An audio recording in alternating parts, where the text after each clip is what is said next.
Shabbat Shalom a todos, bendiciones.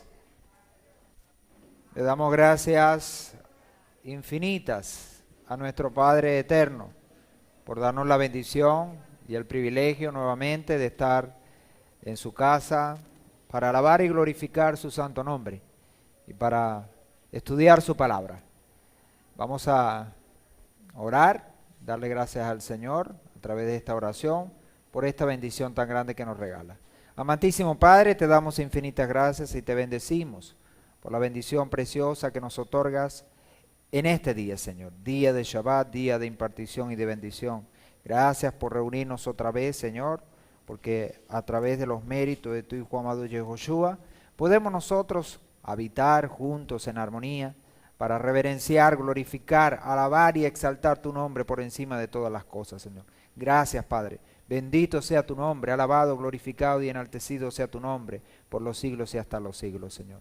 Ahora te pedimos que sea tu palabra con nosotros, Señor, que podamos entender esta palabra, que podamos vivirla, que podamos hacerla nuestra cada día, Señor, para que nos guíe por el sendero de justicia, sendero de paz, Señor, de amor, de misericordia, ese camino que tú nos muestras a través de ella, Padre. Gracias, Señor, bendito sea tu nombre. Te alabamos y te glorificamos, Padre. Te pedimos por nuestros hermanos que aún no han llegado, para que puedan llegar con bien, oh Padre Santo, y sean también partícipes de este gozo inefable. Por los méritos de tu Hijo amado Yehoshua, ponemos en tus manos, Señor, toda nuestra vida, a toda nuestra casa, a toda nuestra congregación y a todo tu pueblo Israel. Por los méritos de Él, amén y amén. Pueden tomar asiento.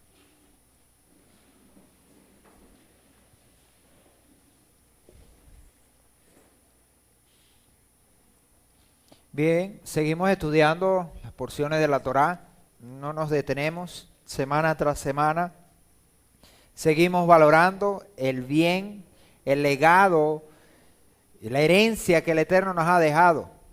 Esta herencia es una herencia preciosa, donde cada día nosotros como hijos del Eterno tenemos que darle mucho, pero mucho más valor. Por ello le damos gracias al Señor que nos permite, que nos da vida, que nos da salud, que nos da la capacidad de estar en esta mañana y en este día dispuestos a estudiar esta palabra santa. Seguimos avanzando en el estudio de la Torá. Hoy estaremos con la segunda parte de la parashá número 8, parashá Vaishlach del Sefer Bereshit.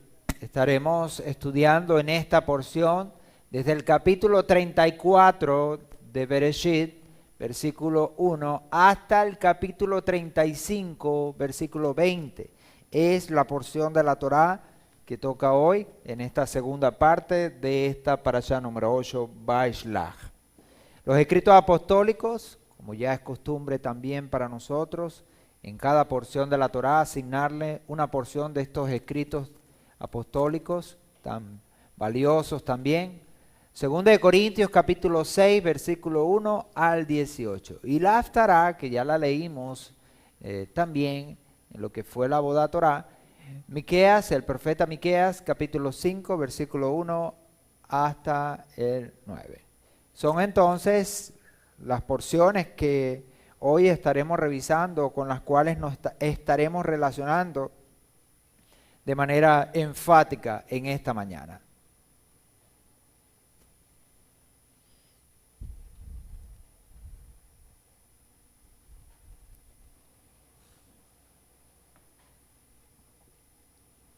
En este Shabbat, particularmente, queremos agradecerle, y digo queremos porque sé que también ese sentimiento de ustedes, junto con el mío, y no solo el nuestro, sino de toda Israel, de todo Israel.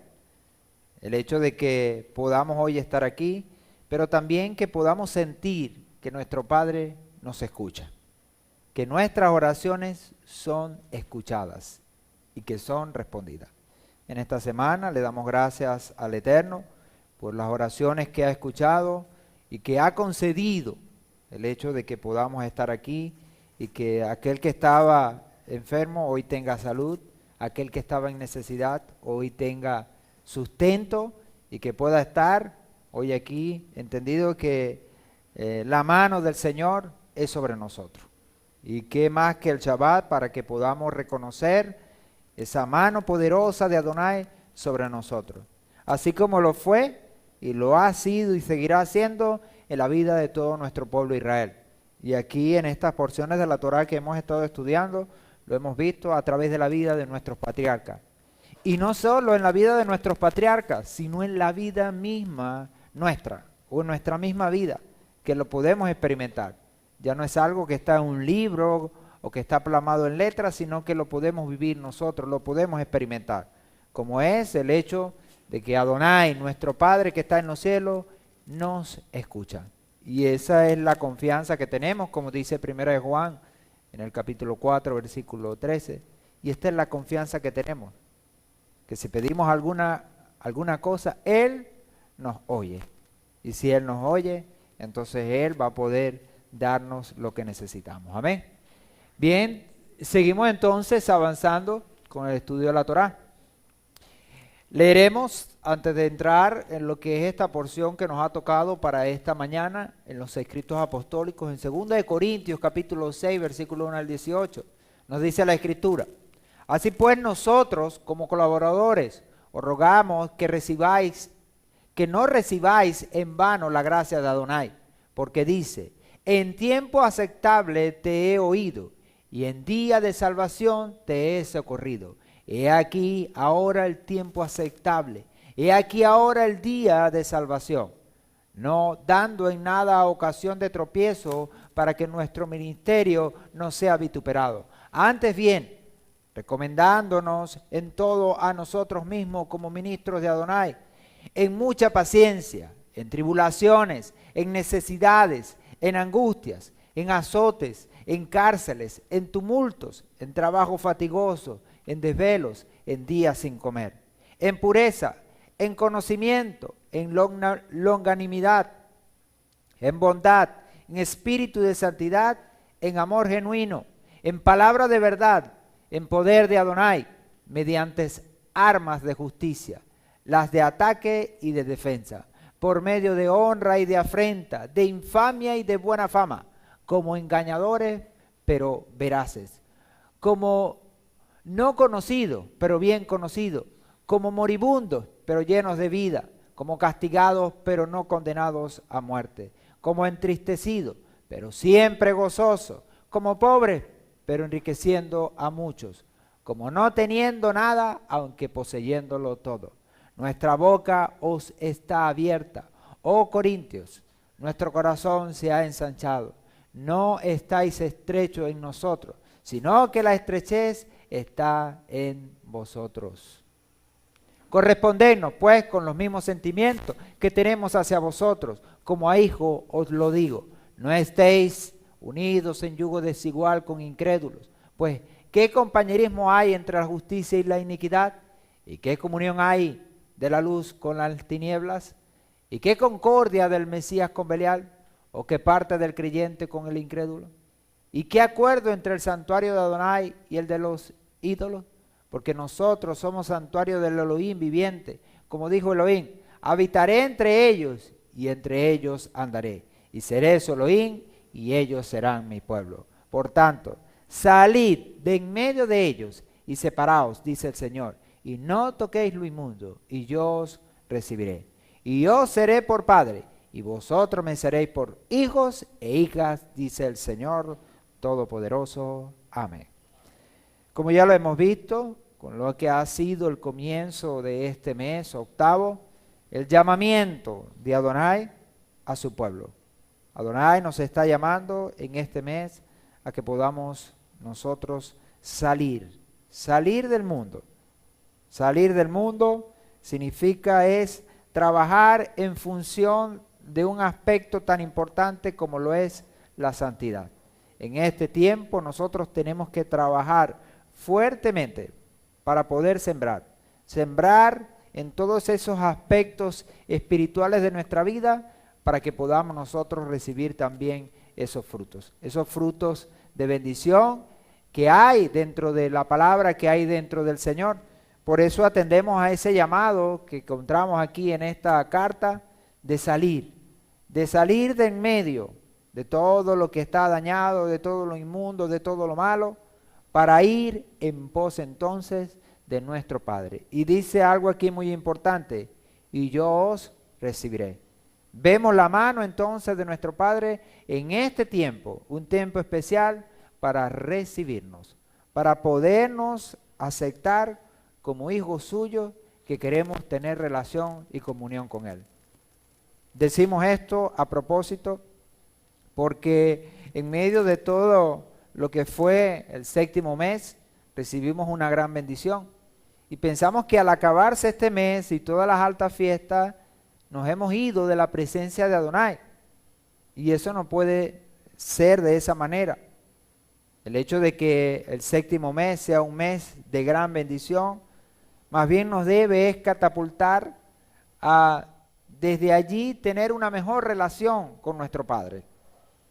El mismo apóstol escribe en otra ocasión: es que esté firme, mire que no caiga.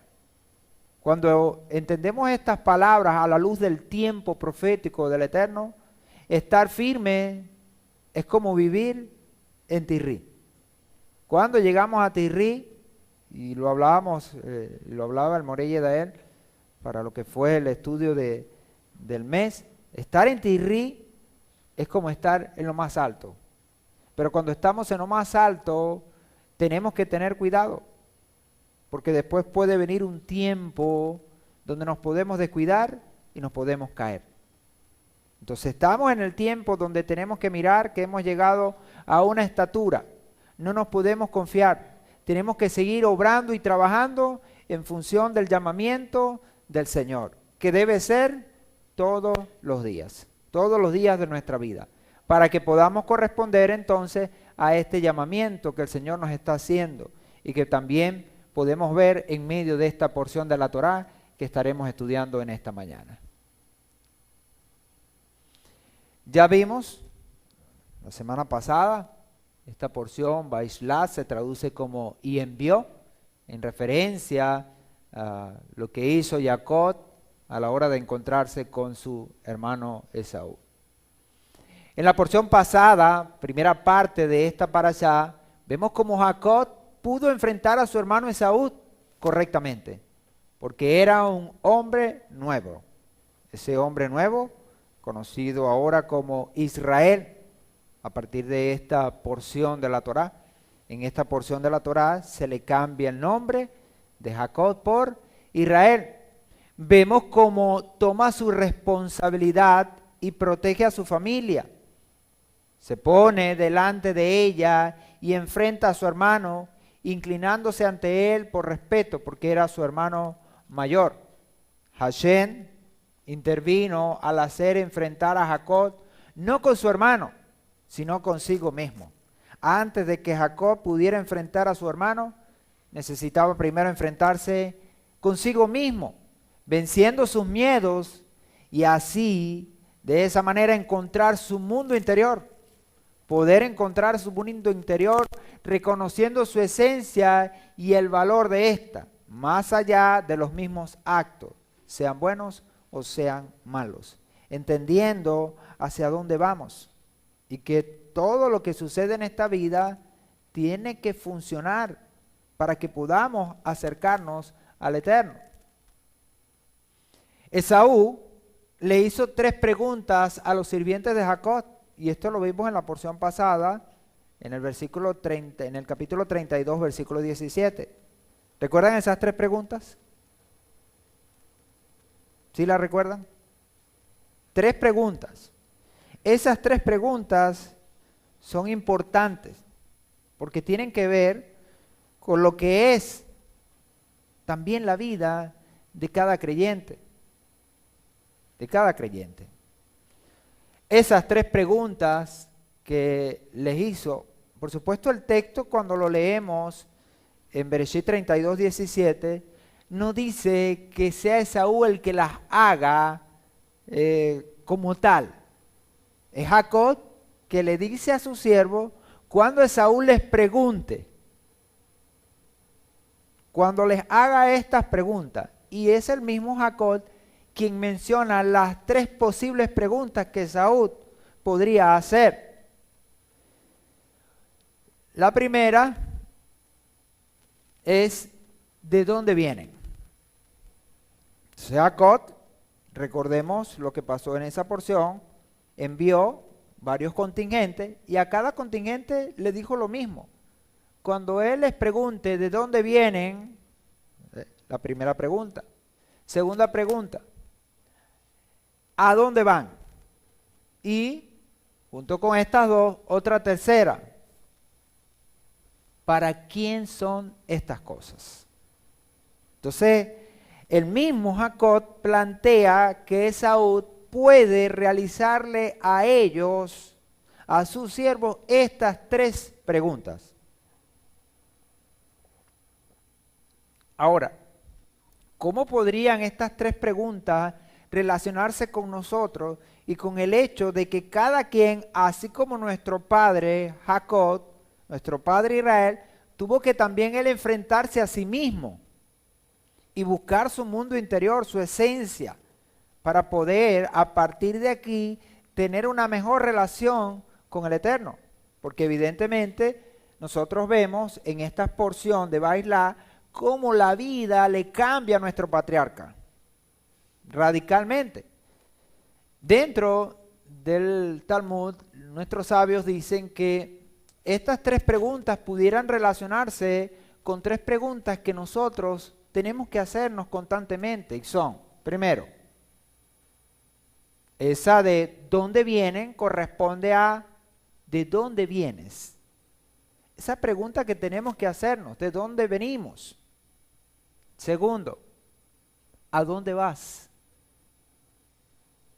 ¿A dónde vas?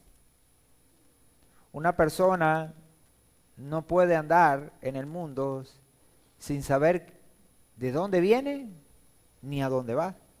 Nosotros hemos dicho reiteradamente o muchas veces que una de las cosas que nosotros tenemos que afianzar en nuestra vida como creyentes y que nos puede permitir llegar a tener una mejor relación con nuestro Padre, quien nos está pidiendo a gritos que salgamos del mundo y que vengamos a Él, es la identidad.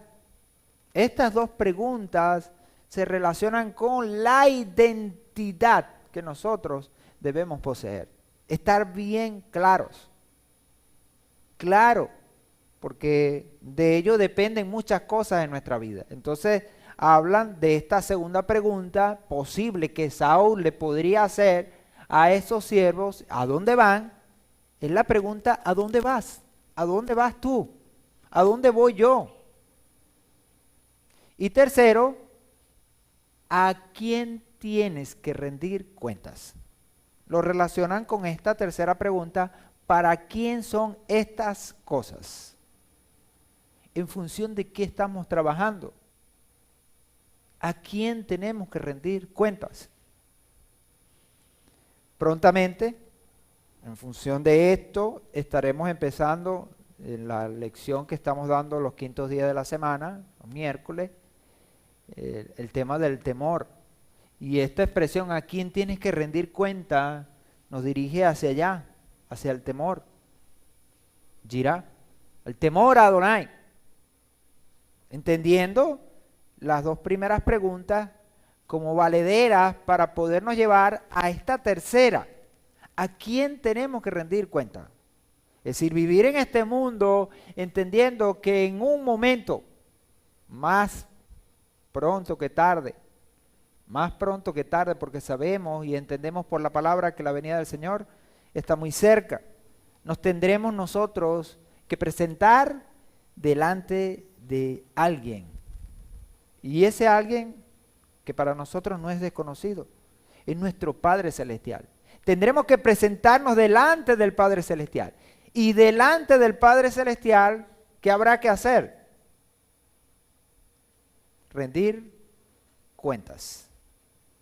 Todos, absolutamente todos, tendremos que rendir cuentas. Entonces, ¿cómo vivir en este mundo? ¿Cómo andar en este mundo?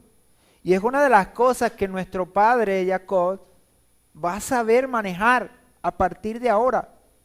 porque a partir de ahora a él le va a tocar ser un hombre conciliador y hombre que va a tratar de buscar la paz. Sin embargo, el hecho de que querramos paz y que querramos andar en la vida conciliando, no quiere decir es que vamos a estar exentos de problemas y dificultades. Porque a la medida que quizás vayamos haciéndolo, van a venir más. Y lo que el Señor quiere con todo esto, en medio de todas estas pruebas, no es condenarnos ni perjudicarnos. Todo lo contrario. ¿Qué es lo que desea Adonai? Es que nosotros podamos salir aprobados. Que en el día que tengamos que presentar cuentas delante de Él, nosotros podamos salir aprobados. Entonces nos llega a la mente esos versículos bíblicos que tanto nos sirven, que nos impulsan a andar en este mundo y a tratar de hacer las cosas mejor cada día. Como por ejemplo, esos versos de la palabra donde el apóstol Pablo dice, y hablando de que nosotros debemos procurar de presentarnos como obreros aprobados. Obreros aprobados que no tienen nada de qué avergonzarse. ¿Por qué? Porque siempre han arreglado sus cuentas y han mantenido sus cuentas siempre, ¿cómo diríamos? Al momento, sin deber, sin deber. De hecho, una de las cosas que nos manda la palabra también es que no le debamos nada a nadie. Que no debamos nada a nadie. ¿Ok? Hay una sola cosa que debemos debernos. ¿Cuál es? El amar a los unos a los otros. Eso es un deber que tiene que estar todos los días. Yo les debo a ustedes amor y ustedes me deben a mí amor. Y todos nos debemos amor los unos a los otros. Y eso tiene que estar por encima de cualquier sentimiento. Cualquier sentimiento que esté por encima del amarnos los unos a los otros, nosotros tenemos que tumbarlo. Tenemos que tumbarlo, porque el sentimiento que debe estar por encima debe ser el amarnos los unos a los otros. Así que toda discordia, toda dificultad que pueda haber entre nosotros, tiene que estar subyugada por debajo del amor que nos debemos. Por supuesto, cuando eso sucede, podemos nosotros llevar entonces vidas conforme a lo que el Señor nos está pidiendo para presentarnos delante del Eterno. Entonces, tener la capacidad de poder estar revisarnos constantemente y cuando llegue el día de presentarnos delante de Adonai, estar aprobado. El apóstol lo dijo. Quizás un hombre que, por supuesto, como vemos allí en la segunda de Corintios, un hombre que tuvo una vida llena de dificultades por el hecho de predicar la palabra del Eterno, al final de su carrera dijo, he peleado la buena batalla, he acabado la carrera, he guardado la fe. Por lo demás me espera la corona de justicia, la cual el Señor, juez justo, me dará. Y no solo a mí, sino a todos aquellos que aman su venida, que aman su venida. Es en función entonces de esto que vemos a un Jacob dando un salto significativo en su vida espiritual, para llegar ahora en esta porción de la Torá que vamos a estudiar, a tener una mejor relación con el Señor. Sin embargo, bueno, las cosas quizás no salen como Él las piensa, así como a veces en nosotros las cosas no nos salen como nosotros queremos ni pensamos, pero con ellas tenemos que lidiar por lo que nosotros somos, que se relaciona con de dónde vienes y a dónde vas, y por aquel a quien tenemos que presentar cuentas. En Bereshit 34, versículo 1 al 2, en los versículos que comienza esta porción, nos dice la Torá, y Diná, la hija que Lea había dado a luz a Jacob, salió a ver a las tierras, a ver a las hijas de aquella tierra, y la vio Siquén, hijo de Amor, el Hebeo, príncipe de aquella tierra, y la tomó, se acostó con ella y la humilló. Fíjense entonces que estamos hablando, lo que estamos hablando ahorita es en función de la porción pasada. Y es lo que vemos entonces que se está dando en la vida de nuestro patriarca. Y cuando sale de la dificultad de su hermano, ¿qué es lo que desea el patriarca? ¿Qué es lo que desea? Que la situación mejore, que él pueda sentarse en paz. ¿Ok? ¿Y con qué se presenta? Se le presenta esta dificultad. Dificultad que no solo le atañe a él, sino que va a ser un asunto familiar y que va a traer una serie de situaciones que por supuesto van a desencadenar también en eventos que van a tener que ver con el futuro, porque va a involucrar más fuertemente a dos de sus hijos, que son Simeón y Leví, y que por este acto ellos perdieron, si se quiere, heredad, perdieron heredad. Luego del encuentro con su hermano, trago amargo, porque cuando Jacob iba a verse con Esaú, no fue fácil. Miren que tuvo que enviar esos contingentes, esos 3 contingentes adelante, y enviar una gran cantidad de regalos para apaciguar la ira de su hermano. Y luego que se encuentra con él y su hermano no le hace nada, entonces pasa el trago amargo. Jacob quería vivir una vida tranquila. Ahora, ¿por qué nosotros podemos interpretar que él quería hacer eso? Porque cuando sale del encuentro con su hermano, ¿qué es lo que hace Jacob? ¿Qué es lo que hace Israel? Algo que no había hecho. Dice la Escritura, ¿verdad? En 33:18 al 33:20, dice, cuando volvió de Padán Aram, Jacob llegó en paz a la ciudad de Siquem, que está en la tierra de Canaán, y acampó frente a la ciudad. Fíjense, llega entonces, termina la situación con la situación de su hermano, y dice que acampó frente a la ciudad de Siquem, y allí donde había plantado su tienda, compró la parcela del campo de mano de los hijos de Hamor, padre de Siquem, por 100 monedas. Después erigió allí un altar y lo llamó el Elohei Israel. Fíjense entonces qué hace Jacob. Llega de Padán Aram y cuando llega allí a Siquem, ¿qué es lo que hace? Llega en paz y quiere habitar allí en paz. Compra un campo. Ahora, ¿cuál era la intención de él al comprar el campo? Por supuesto, pudieran existir muchas, pero una que por inferencia pudiéramos nosotros tener es que quería asentarse. Ya había estado entonces lejos de todo este lugar, de toda esta tierra que había salido, y al llegar a ella, entonces quería asentarse aquí. Recordemos que ahora no venía solo. ¿Cómo había llegado? Se fue solo, pero regresó full. Regresó lleno. ¿Lleno de qué?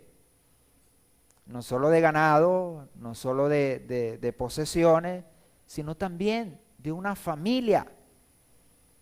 De una familia. Cuando llega, ¿cuántos hijos tiene ahora? ¿Ah? 13.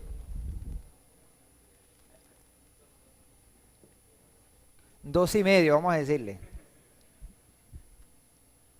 12, contando los 11 hijos, más la hija, más el que venía en camino, que era Benjamín.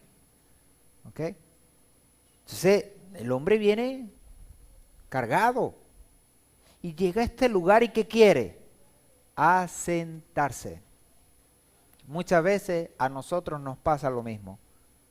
Creemos que ya es el tiempo de asentarnos y de vivir lo que resta de nuestra vida en paz.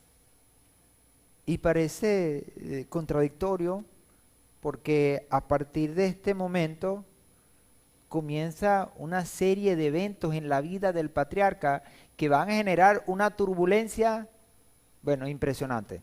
Tanto es que cuando termina toda esta turbulencia, ¿cuándo es? ¿Cuándo va a ser que termine toda esta turbulencia que va a empezar? Va a terminar prácticamente cuando él llegue a Egipto.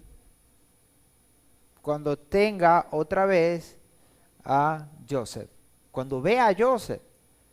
Y cuando llegue allá, todo este tiempo que ha transcurrido, él lo va a catalogar, él mismo lo va a decir como un tiempo malo, como un tiempo difícil. Pero quizás cuando nosotros vivimos estos tiempos de dificultad nos parecen malos, pero podemos también entender que son los mejores, porque de los tiempos malos son donde más nosotros aprendemos. Y es donde más podemos afianzar nuestra relación con nuestro Padre que está en los cielos. Ya lo decíamos, en cuanto al Eterno, el Eterno nos dio los mandamientos para que los guardáramos. Pero sabiendo que no los íbamos a guardar, nos dio la Teshuvá para arrepentirnos. Pero sabiendo que algunos no iban a proceder a la Teshuvá, permitió los sufrimientos. ¿Para qué? Para que entendido de que tenemos necesidad de Él, buscáramos ese arrepentimiento y pudiéramos otra vez restaurar esa relación con Él. ¿Qué es lo que quiere el Señor entonces con toda una vida llena de turbulencia?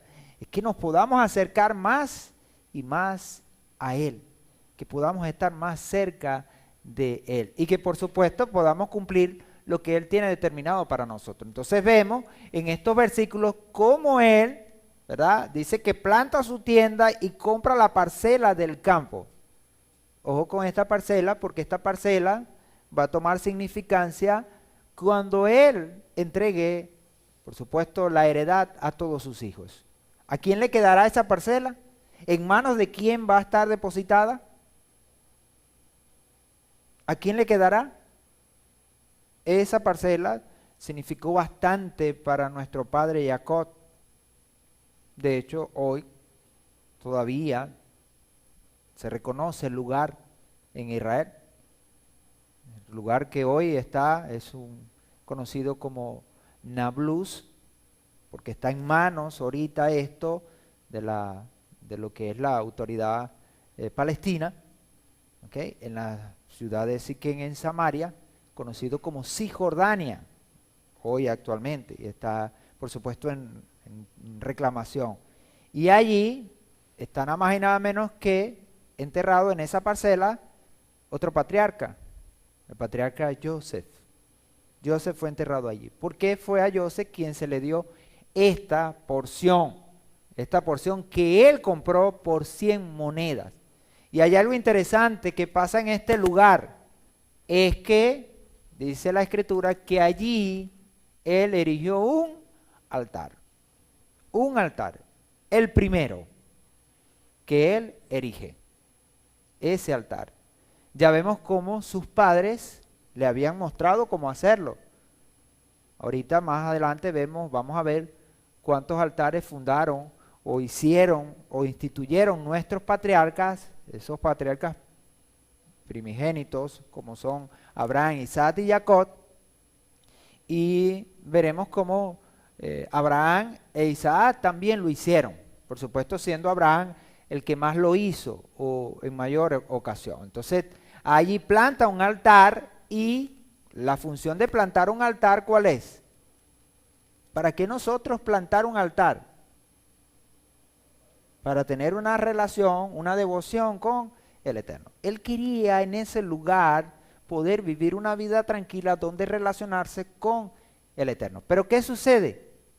Sucede es que se da una situación que no estaba en sus planes y que por supuesto nadie quería.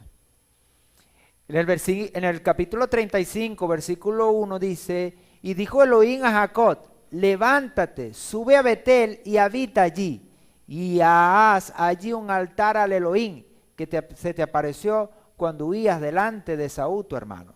Sin embargo, podemos ver también es que todo lo que aquí está sucediendo también es como la manera del Señor decirle, no es aquí. a pesar de este ser un lugar importante, no es aquí. Porque en el capítulo 35, versículo 1, que estudiamos en esta porción también, dice que Elohim mismo le dijo, después de todo esto que pasó o que ha de pasar con Hamor y Siquem, hijo de Hamor, toda la situación que se entretejió, que no fue nada cómodo, entonces el Señor le dice a Jacob que se vaya, que se levante. ¿Por qué? Porque todo este hecho que había causado, toda esta situación que había pasado con su hija, ¿qué había traído con él? ¿Qué había traído? Por supuesto, un gran problema. Y podríamos decir, su ánimo y todas las expectativas que él traía, pudieran parecer que estaban ahora, ¿dónde? En el suelo. Y la voz de Adonai vino hacia él y le dijo, levántate. Porque en todo momento, a pesar de las dificultades y los problemas que puedan venir, porque vamos a estar claros, nadie quiere problemas, pero si los problemas llegan, hay que enfrentarlos. ¿Y qué le dijo él? Levántate. Ante todo problema nosotros debemos levantarnos. ¿Y cuál es el consejo del Eterno? Sube. Levántate y sube. Hoy nosotros tenemos que subir. ¿A dónde? Dice a Betel. Betel. Y habita allí. ¿Más claro? Imposible. ¿Dónde vamos a habitar? En Betel. Ahora, ¿qué traduce Betel? La expresión Betel, ¿qué traduce? ¿O cómo la podemos traducir? Se traduce como casa de Elohim. Ahora, este lugar, Betel, no es cualquiera. ¿Por qué? Porque ya el patriarca lo conoce. En este lugar, él tuvo una visión. ¿Y qué veía? Veía una escalera. Y en esa escalera, ¿qué observaba? Ángeles que bajaban y subían, que bajaban y subían. Y veía cómo la presencia de Adonai estaba aquí. Es él quien le pone a este lugar Betel. Ese lugar no se le llamaba Betel. ¿Cómo se llamaba? Tenía un nombre muy particular. Se llamaba Luz. Dice entonces que él fue o tuvo la relación con este nombre porque ahí vio que era un lugar donde habitaba la presencia del Señor. Y el mismo Señor le confirma en este capítulo 35, versículo 1, y le dice, y haz allí un altar al Elohim. ¿A cuál Elohim? Al que se te apareció cuando ibas delante de Saúl, tu hermano. ¿Dónde? En este mismo lugar. Ahora recordemos que Jacob había dejado un monumento en este lugar. Había dejado una estela, una piedra que sabemos nosotros que él había usado como cabecera en medio de aquella visión. Entonces estaba esa piedra allí y era testimonial del encuentro que Jacob había tenido con el Señor en este lugar. Ahora él vuelve al lugar de encuentro. Muy parecido entonces a lo que hace Isaac, que Isaac en su relación con el Señor, buscando al Señor, ¿qué hace? Vuelve a los lugares donde su padre había estado, donde su padre había tenido relación con el Señor. Y ese lugar es Betel, es la casa del Eterno, es la casa del Señor. Entonces le dice que haga un altar. Ahora, ¿qué ve el Señor en Jacob? Que lo puede ver en nosotros también, porque nosotros somos hijos de Jacob, hijos de Israel. El Señor ve en Jacob el deseo, la pasión de querer relacionarse con Él. Porque fíjese que en Siquem, cuando planta allí su tienda, ¿qué hace? Levanta un altar. Ahora, no dice la Escritura que el Señor le dijo que viviera allí, que habitara allí, ni que plantara un altar allí. Pero él lo hizo buscando al Señor. Ahora, viendo al Señor que eso es así, entonces se le aparece y lo llama y le especifica mejor dónde es que tiene que hacerlo para poder tener una mejor relación con Él.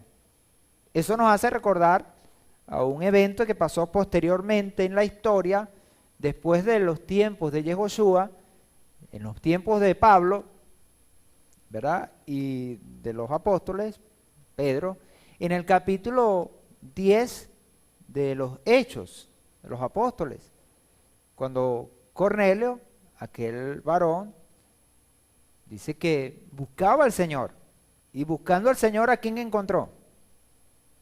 Encontró al Señor, porque quería tener una relación con el Señor, quería tener devoción al Señor. ¿Y qué hizo el Señor? Dice que le envió a Pedro, y Pedro le instruyó en el camino del Señor, para que pudiera tener o levantar un altar al Eterno y pudiera tener una mejor relación con el Señor. Así también hoy nosotros. El Señor nos está llamando a todos, sin excepción, a todos sus hijos, nos está llamando a volver a su casa y en su casa levantar un altar para poder entonces depender de Él todo el resto de nuestra vida.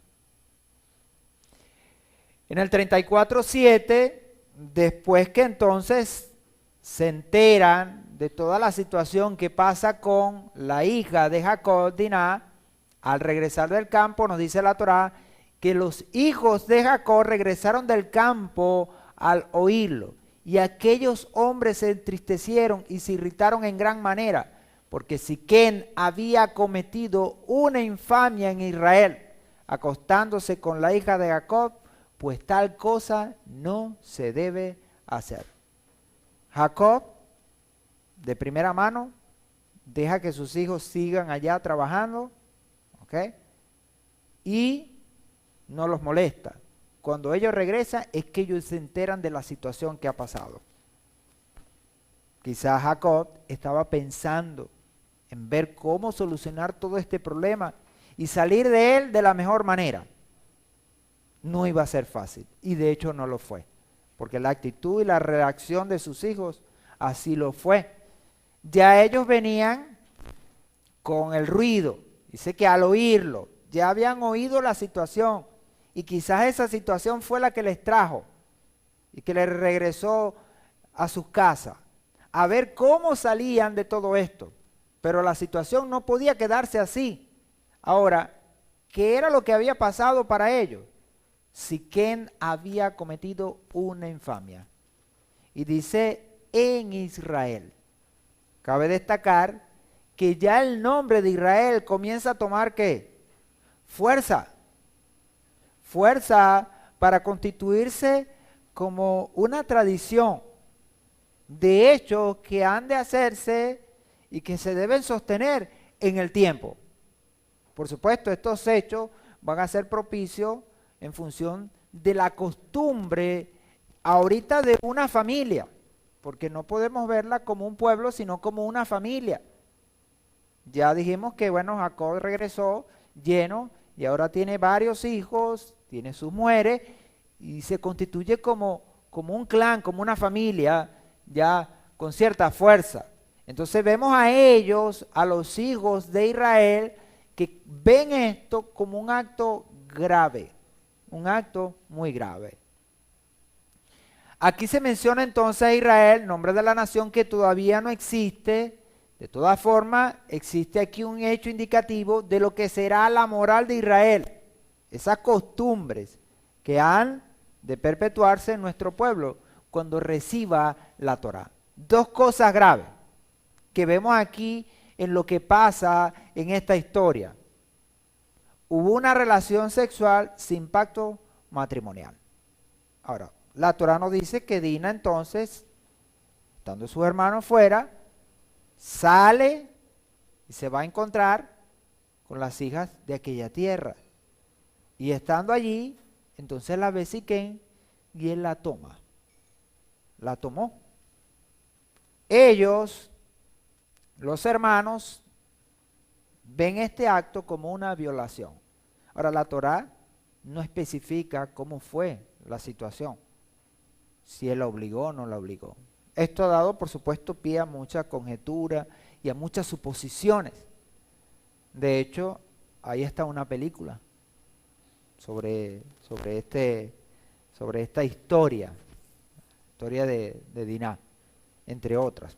Me imagino que debe haber otras, pero hay una que se llama, que no la he visto y por lo tanto no puedo recomendar lo que no he visto, pero sé que hay una que se llama La Carpa Roja, ¿ok? Que habla sobre la historia. ¿Okay? No sé cuán fiel puede ser a la escritura, por ello no puedo recomendarla. Pero sé que hay muchas cosas. Y dentro del pueblo, con Dina hay, bueno, imagínense, hay mitos y hay leyendas y midrash sobre lo que es Dina. Y se habla de que el hijo o la hija de esta relación de Dina tuvieron que regalarlo y vino un ángel y lo llevó a Egipto, y esa es nada más y nada menos que Asenat. ¿Ustedes se acuerdan de Asenat? ¿Sí? ¿Quién fue Asenat? ¿Ah? La esposa de Joseph. Y entonces que el ángel la puso en la casa de Potifera, sacerdote de On, y ella creció allí, pero en realidad ella era la hija de Diná. Son cosas que están ahí, por supuesto nosotros no podemos avalar eso porque la Torá no lo dice. Son parte de las leyendas o las tradiciones que puede haber dentro del pueblo de Israel. Y otros mencionan que Diná, ¿verdad? Luego, posteriormente, que la rescataron, ella se casó con su hermano Simeón. Fíjense todas esas cosas que se dice allí. ¿Okay? Y que después se separa de él y posteriormente se casa con otro personaje, el personaje Jot. Hay tantas cosas que se pueden decir de Diná. Sin embargo, aquí lo que podemos nosotros rescatar de esto es lo que pasó allí. ¿Y qué es lo que nuestro Padre quiere? ¿Cuál es la voluntad de nuestro Padre? ¿Qué es lo que nos atañe a nosotros? Por supuesto, todas estas historias están llenas, por supuesto, de ese tono fabulesco, de mito. ¿Okay? Entonces, dos cosas graves que se ven aquí. Una relación sexual sin pacto matrimonial. Y ya nosotros sabemos por el principio bíblico que así no se hacen las cosas en Israel. Así no. Nosotros no podemos hacer las cosas entonces de manera contraria a lo que el Padre ha estipulado. Si va a haber una relación, tiene que ser a través de un pacto matrimonial. Como dicen, para comenzar. Segundo, uno que estaba fuera del pacto con Abraham se mezclaba con una persona dentro del pacto. Posteriormente, años después, Esdras en el capítulo 10, cuando se regresa de lo que fue el cautiverio babilónico, Esdras y Nehemías, ya sabemos lo que pasó. En el final de este libro, en el capítulo 10, Esdras, una de las cosas que hace Esdras, ¿cuál es? Es que le dice a todos los hijos de Israel que tienen que echar a las mujeres y a sus hijos que no están dentro del pacto. Y una cosa que se ve así como que quizás hoy en día extremada, porque hubo que echar a la mujer y a niños, a hijos, donde hoy, por supuesto, el que defiende los valores humanistas y los derechos humanos, ¿qué podría decir? ¿Qué no podría decir, mejor dicho? Entonces vemos ahí en Esdras que se dio. ¿Por qué? Porque más que respetar el derecho de los hombres, la Torá, ¿qué hace? Hace que respeta al Eterno y la voluntad de Él. Ahora, en la voluntad del Eterno, el derecho del hombre también está respetado. Solo que el hombre ha trastocado la voluntad del Señor y luego de ello tiene que sufrir las consecuencias, porque lo vemos. Cada acto que nosotros hacemos, ¿qué va a pasar?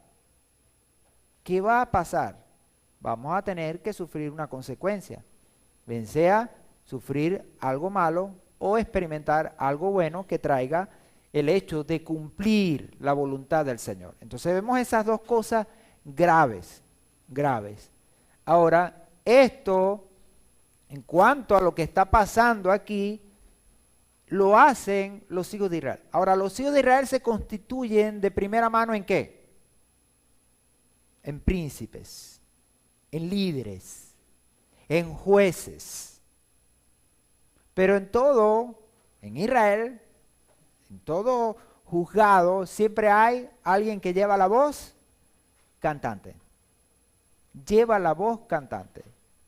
Ahora ellos quizás se vieron con la fuerza de ser líderes cada uno en su familia, en su pueblo, porque así lo eran, pero ellos cometieron un error. ¿Cuál fue? Que no contaron con el líder, con la cabeza.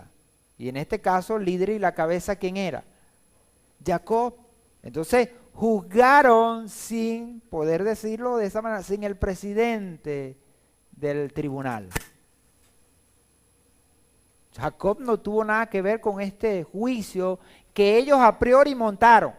Ahora, ¿qué les lleva a ellos a hacer esto? ¿Qué les lleva a ellos a hacer esto? El hecho de que estaban indignados. Muchas veces la indignación que nosotros podamos tener, ¿qué hace? Nos lleva a cometer actos fuera de la misma ley. Ahora, por defender nuestros derechos, nosotros no podemos actuar fuera de la ley. No. En todo tiempo tenemos que apegarnos a la ley. Y si es la ley del Eterno, mucho más. Y lo podemos ver. Entonces, ¿qué hicieron ellos? Ellos, por supuesto, vieron que esto había sucedido y de hecho fue así. Y ellos tomaron, ¿verdad?, partido en todo esto y evaluaron. ¿Qué vieron ellos? En el versículo 34, versículo 13 dice, y los hijos de Jacob respondieron con doblez a Siquén y a Hamor, su padre, pues había violado a su hermana Dina. Ahora, ¿qué pasó para ellos? Con todo este hecho, ¿qué fue lo que pasó? ¿Cómo evalúan ellos el hecho? ¿Qué fue lo que Siquén cometió? Una violación. Violó, porque dice el texto de la Torá, pues había violado a su hermana Dina. A todas estas, ya Hamor había venido a Jacob. ¿Y qué le planteó Hamor a Jacob? Mira, mi hijo se enamoró de tu hija. Bueno, vamos, quizás esto empezó mal, vamos a enderezarlo. Ahora, si uno quiere tener paz y alguien viene en son de paz, bueno, lo mejor sería escuchar. Sería escuchar. No el hecho de escuchar quiere decir que vamos a aceptar podríamos decir, sus condiciones. Y si sus condiciones están fuera de la Torá, mucho menos. Pero por lo menos tratar de ver y de conciliar. Porque siempre el espíritu que nosotros debemos tener como creyentes, ¿cuál es? Conciliar. Conciliar. Nos manda el Señor, ¿verdad?, a estar en paz. ¿Con quién? Con todos los hombres. No dice solamente con la casa, con la familia, sino con todos los hombres. Ahora, ¿cuánto más con la casa? Si el Señor nos manda a estar en paz con los de afuera, ¿cuánto más nos manda a estar en paz entonces con los de adentro? Ahí vemos lo importante para el Señor es que sus hijos estén en paz con ellos mismos y con todo. Ahora, dice la Escritura, en cuanto a vosotros, dependa. Entonces nosotros debemos buscar la paz. Entonces a la hora de juzgar, no solo podemos valorar el hecho que ha pasado, sino también todo lo que circunda un hecho y todo lo que va a traer. Dos naciones para entrar en guerra, primero tienen que revisar todo, porque cuando entran en guerra, ¿quién sale ganando? En una guerra, ¿quién sale ganando? Nadie. ¿Por qué? Porque generalmente en una guerra hay ¿qué? Bajas de parte y parte. ¿Y quién quiere tener bajas? Nadie. ¿Quién quiere tener pérdidas? Nadie. Por eso es que entonces, dentro de nuestras relaciones, nosotros no podemos apuntar a guerras. Tenemos que apuntar ¿a qué? A una hermandad, a poder entrelazarnos, a poder vivir cada día en paz. ¿A que se van a presentar dificultades? Sí. Y que nosotros tenemos la capacidad de valorar y enjuiciar cada hecho, sí, como lo tuvieron ellos. ¿Qué vieron ellos? Esto fue una violación y ¿qué merece? Castigo. Merece castigo. Eso fue lo que ellos vieron. Y Simeón y Leví, que fueron los que llevaron la voz cantante, así lo hicieron. ¿Qué hicieron ellos? Se vengaron. Tomaron venganza. Y le preguntaron a Jacob, a Israel, siendo Israel el líder de este tribunal, porque era por derecho pues el que había recibido el legado de Isaac y que ahora lo confirmaba con ese encuentro con Esaú, cuando Esaú le dijo, no, yo no quiero nada tuyo, y él lo ve como que, bueno, ahora como que se acepta que la bendición del Señor es mía, y cada quien se va por su lado. Y luego de este hecho que pasa con Esaú, ¿cuántas veces se vuelven a encontrar Esaú y Jacob? Una sola vez. ¿Y lo hicieron para qué? Para enterrar a su padre. Pero se ve que ellos se pararon. Ahora, que la cosa no se sanó del todo, es verdad. ¿Por qué? Porque proféticamente Edom, Esaú, siempre ha estado en contra de Jacob, de Israel. Y eso lo podemos ver. Y se va a extrapolar hasta cuando el pueblo de Israel regresa de Egipto, que no lo deja pasar. Edom no deja pasar a Israel. Todo lo contrario, le pone traba. Entonces ellos juzgan y ven que ha pasado una violación y toman la justicia por su propia mano. Ahora, esto no le pareció bien a Jacob. Porque Jacob no solo valoraba una sola cosa. Una vez, recuerdo un hecho que se juzgaba aquí en la congregación y una de las personas que estaba allí hablaba sobre una persona, y uno de nuestros líderes se dirigió a él y le dice, mira hijo, pero es que nosotros no podemos valorar a una persona, nosotros valoramos integralmente y vemos no solo a esa persona, sino a toda su familia. Si no podemos valorar a una sola persona cuando ella está con toda su familia, tenemos que valorar no solo a la persona, sino a toda su casa, toda su familia. ¿Por qué lo digo? Por la amplitud de ver las cosas y de entender más allá de lo que está a la vista. Y fue el error que cometieron ellos, de ver simplemente un hecho, lo que había pasado, y defenderlo. Jacob veía mucho más allá. Por lo que vemos, un hombre más experimentado, que tenía una mejor relación con el Señor, que había tenido encuentros fuertes con el Señor, y por lo tanto, había tenido un crecimiento espiritual. Eso entonces nosotros también tenemos que reflejarnos. Ahora, ¿cómo nos puede ayudar este hecho ahora a nosotros? Y es que cuando vayamos a tomar decisiones bajo nuestro criterio y nuestro propio juicio, entendamos que nos podemos equivocar y que podríamos estar cometiendo el error de nuestras vidas. Imagínense a Leví y a Simeón.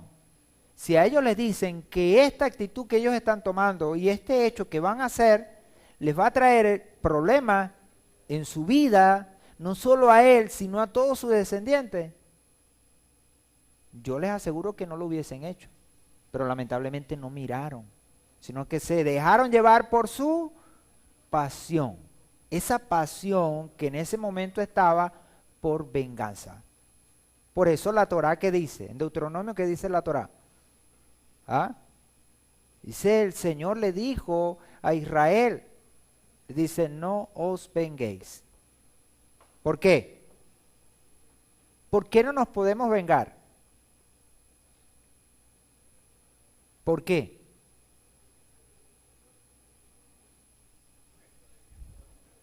Porque la venganza es mala. ¿Quién dice porque la venganza es mala? Que alce su mano. ¿A quién le parece que la venganza es mala?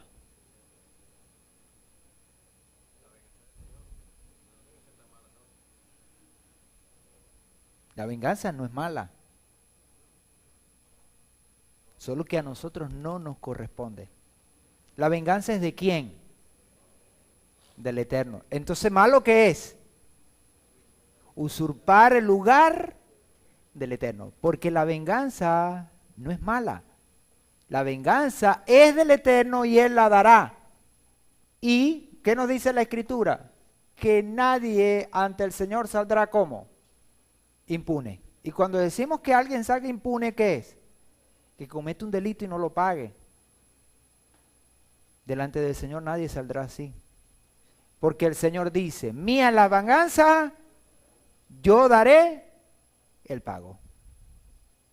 Porque el Señor va a juzgar con un juicio justo, correcto. Y a quien tenga que darle o infringirle esa venganza, será con juicio justo. No el juicio sesgado nuestro, que nosotros vemos un acto y lo valoramos desde nuestra perspectiva y nos metemos en grandes problemas.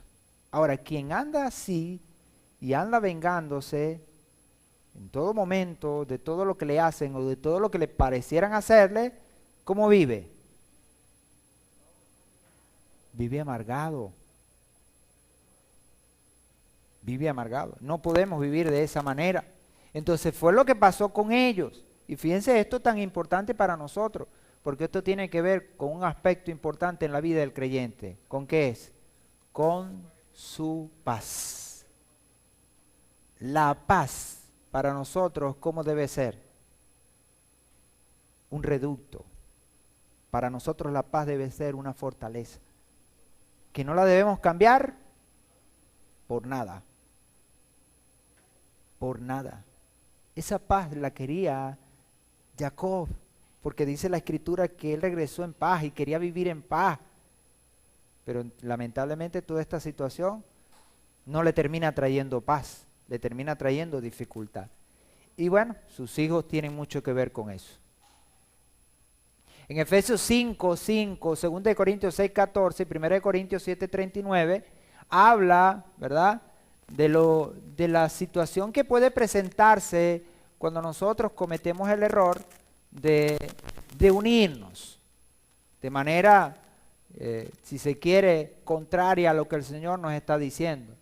Dice, porque con certeza sabe esto, que ningún fornicario, impuro o avaro que es idólatra tiene herencia en el reino del Mesías y de Elohim. Y 2 Corintios 6:14 dice, no estéis unidos en yugo desigual con los incrédulos, pues ¿qué asociación tiene la injusticia y la iniquidad?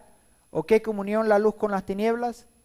Y 1 Corintios 7:39, la mujer está ligada mientras el marido vive, pero si el marido muere, está en libertad de casarse con quien desee, solo con quien el Señor.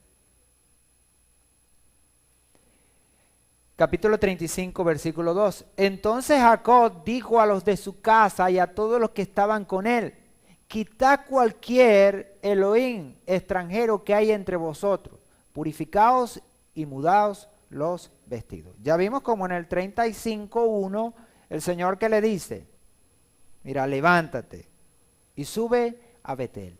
Y cuando llegues a Betel, haz un altar. El patriarca en relación a esto habla a los de su casa.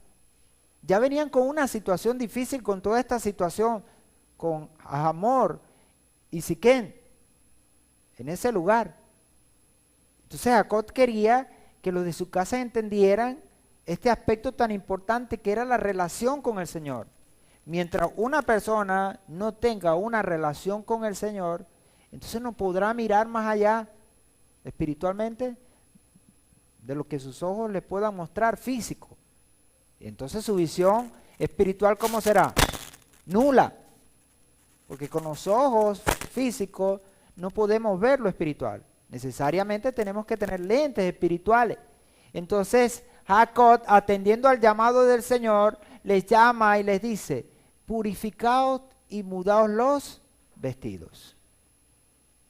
Se dice que cuando ellos, en este caso los hijos de Israel, arrasaron con Siquén y tomaron del botín, en el botín venían los dioses de ellos.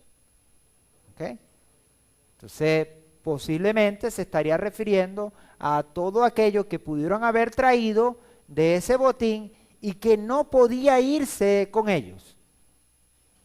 Es una manera también para decirnos hoy que todas esas fortalezas que nosotros traemos y que hemos venido arrastrando, tienen que hoy caer. Tienen que caerse, porque no podemos tener una relación con el Señor cuando todavía hay ídolos en nuestra vida.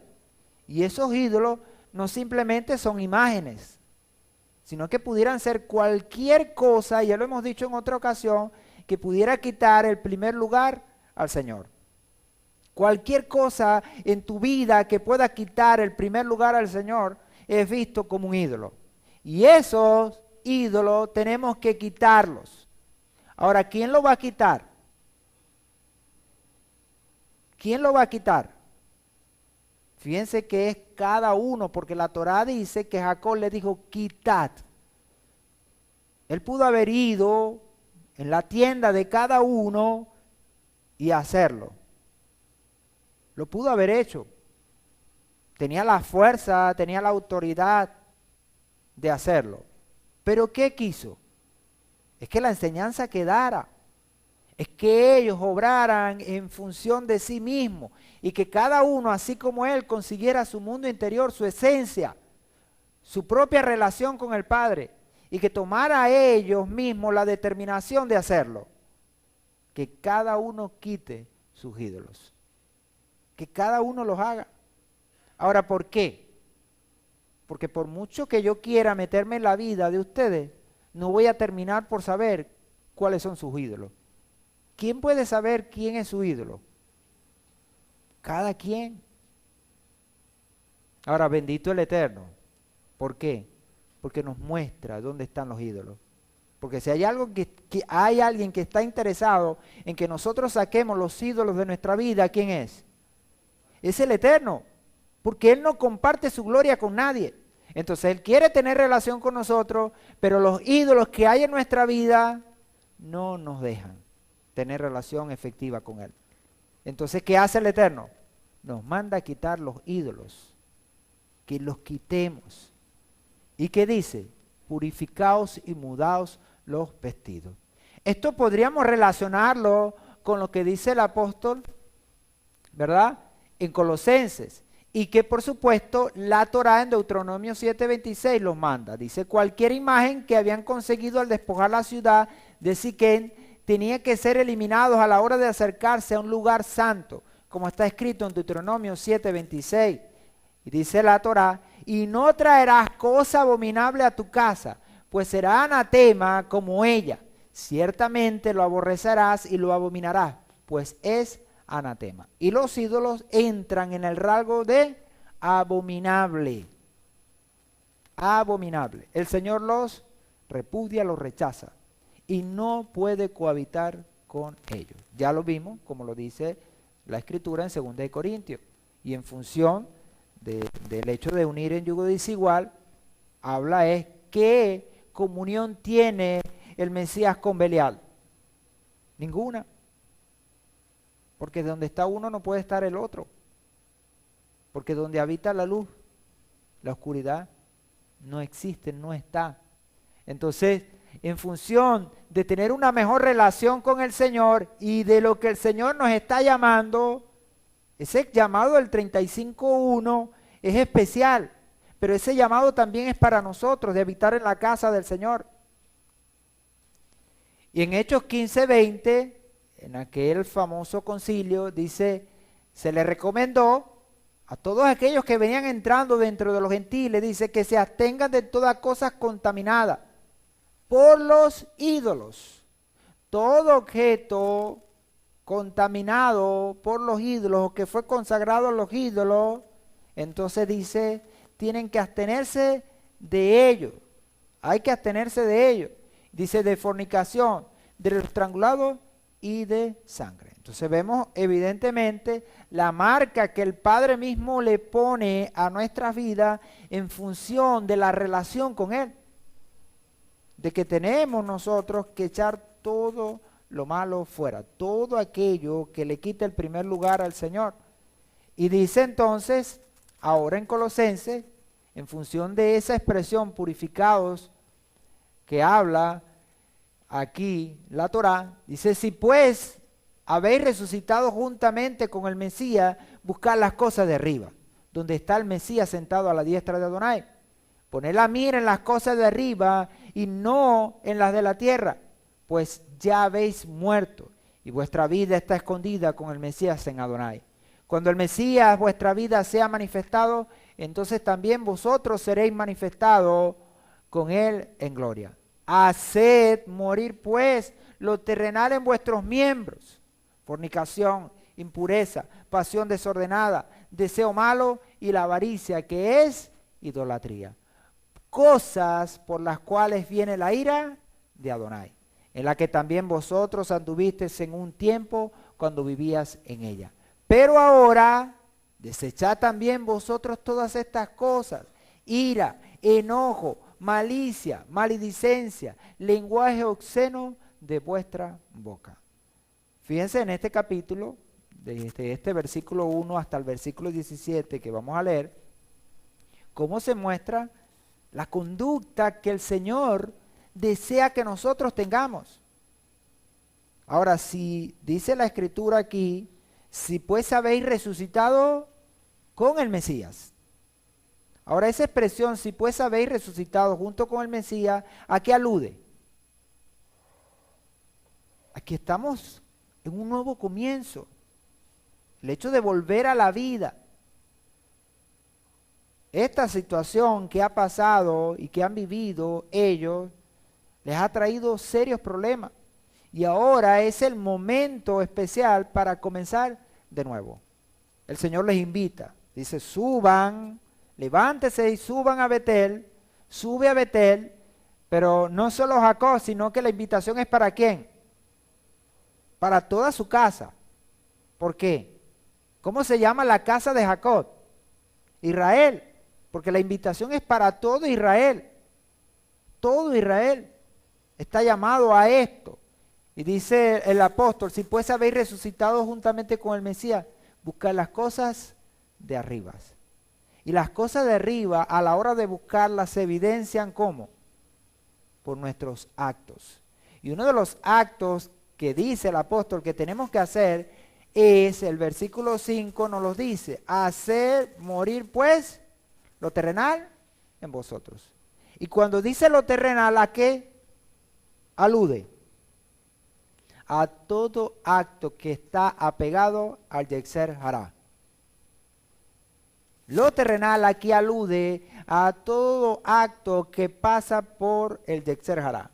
¿Y cuáles son esos actos? Ahí lo tenemos. Fornicación, impureza, pasión desordenada, deseo malo, avaricia, que es idolatría. La avaricia, que es idolatría. Todos estos son totalmente rechazados por el Eterno.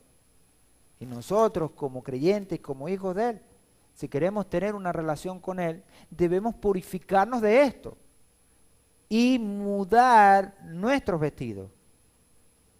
Mudar. Y eso de mudar tiene que ver entonces con quitar todos estos actos malos. Dice cosas por las cuales viene la ira de Adonai. Y dice en el versículo 8, pero ahora desechad también. Fíjense que agrega ahora otras cosas a la lista. ¿Y qué hay que desechar? Ira, enojo, maledicencia, lenguaje obsceno de vuestra boca. Ahora, yo pregunto, ¿por qué hace la salvedad de esto y de esto? Y a esto lo pone primero y a esto después. Porque nosotros tendemos a ver esto como ¿qué? Como actos muy malos en los cuales no debemos incurrir. ¿Ve? Que a alguien le digan que es un fornicario, mira, eso es una raya grande dentro del mundo como creyente. Y cuando alguien comete tal acto, mira, ya uno lo ve así como de lejos, ¿no? O aquel que es, me pasó lo de Yedel, se volvió loco. Vamos atrás, pues. Y ahora adelante. Ajá, entonces vemos aquí estos actos. Pero ¿qué dice él? Pero no solo esto, no vean solo esto como malo. También esto, porque él dice, pero ahora desechad también esto. Y esto quizás nosotros sí luchamos más, o con esto nos relacionamos un poco más. La ira, el enojo, la malicia, la maledicencia, el lenguaje obsceno de vuestra boca. Y en ese lenguaje obsceno también pudiéramos meter la shonjará, con lo cual lidiamos constantemente. Se desechen también eso. No se descuiden, como dijo el Mesías, que tratando de colar el mosquito, se traguen el camello, se lo traguen completo. ¿Ve? Tratando de alejarnos de una cosa, entonces nos descuidemos con la otra y fallemos delante de la presencia del Señor. Y fíjense que en este caso, por ejemplo, en el caso de los hijos de Jacob, ¿qué imperó? La ira, el enojo, para cometer los actos que hicieron, actos vengativos, y que estuvieron fuera de la ley, fuera de la voluntad del Señor, porque lo vemos allí. Sigue diciendo en el versículo 9, no mintáis los unos a los otros, ya que os habéis desvestido. Entonces fíjense este acto. El hecho de dejar de hacer todas estas cosas se ve como ¿qué? Como cuando entramos en nuestra recámara, en nuestra privacidad, y nos quitamos una ropa. Ahora, ¿por qué se quita uno esa ropa? Porque esa ropa está ¿cómo? Sucia. Y esa ropa hay que lavarla, se manchó. Y todos estos actos son como ropa sucia, que hay que quitarla, porque no podemos andar con ella. Entonces, ya que os habéis desvestido, entonces, para vestirnos de lo nuevo, necesario es quitarnos lo viejo. Dice, ya que habéis desvestido del viejo hombre con sus prácticas. Entonces tenemos que desvestirnos. Ya entendemos la expresión cuando dice aquí en la Torá, en este capítulo 2 del versículo 35, mudaos vuestros vestidos. Y mudar implica dos cosas. ¿Cuál es? Que la estamos viendo. Quitar los que tenemos y ponernos unos nuevos, limpios y agradables delante de los ojos del Eterno. Y dice el 10, y revestidos del nuevo. Revestidos del nuevo. Ahora, esta expresión revestidos del nuevo, sabe así como que ya una vez los tuvimos, pero que por negligencia los perdimos. Es como que volvámonos a vestir. ¿Por qué? Porque nos descuidamos. Dice el cual, conforme a la imagen del que lo creó, se va renovando hasta un conocimiento pleno, donde no hay griego, ni judío, ni judío, circunciso, bárbaro, escita, esclavo, libre, sino que el Mesías es en todos y en todos. Por tanto, siendo esto una verdad tan grande, dice él, vestidos como escogidos de Adonai. Ahora, mudando entonces los vestidos, quitándonos esos vestidos feos, malos, llenos de pecado, del viejo hombre con su práctica, revistámonos del nuevo como escogidos de Adonai. Y esa expresión es muy importante, hermano. Esa expresión escogido de Adonai es muy importante. Y de hecho, en la vida de nuestro patriarca Jacob resuena mucho. Dice el profeta Oseas que él aborreció a Esaú y escogió a Jacob. Lo escogió. Ahora vemos entonces en la vida de nuestro patriarca que esta escogencia tiene que corresponderse. Y eso de escogido tiene que ver en la escritura a hijos. Y ahorita lo veremos con un versículo que está en Isaías. Dice, santos y amados, de sentimientos entrañables, de compasión, de bondad, de humildad, de mansedumbre, de longanimidad, soportando los unos a los otros y perdonándonos los unos a los otros. Si alguno tiene queja de otro o contra otro, como el Señor en verdad os perdonó, así también vosotros. Y sobre todas estas cosas, el amor, que es el vínculo perfecto, y la paz del Mesías sea el árbitro en vuestros corazones, a la cual ciertamente fuisteis llamados en un solo cuerpo, y sed agradecidos.